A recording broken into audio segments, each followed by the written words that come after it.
May dumaan na bangka. Ayan. Hindi makita sa sobrang sinag ni haring araw. Iwan ko ba sobrang sinag.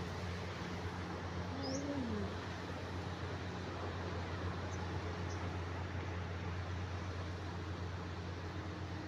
Sarap ang dagat dito ay sobrang linaw at saka malinis.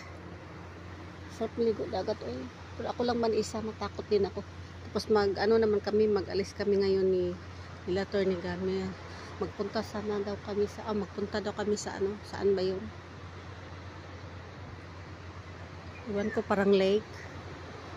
Parang doon siguro kami mag-breakfast. Iwan ko ba? Kaya mani lang ako. Yan, tulog pa man sila lahat Yan. Diyan ang room ni Atty. Gami. Wala pang bakas na nagising na. Matagal kasi sila na tulog kagabi kasi nag-swimming pa sila sa pool, mga kasamahan niya.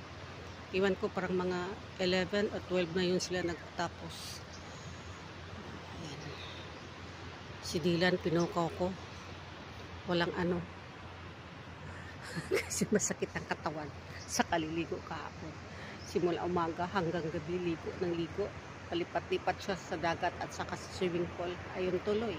Masakit siguro ang katawan niya. At saka nag-sunburn. So, masakit yun ang mukha niya sa sunburn. Yeah. Bye-bye.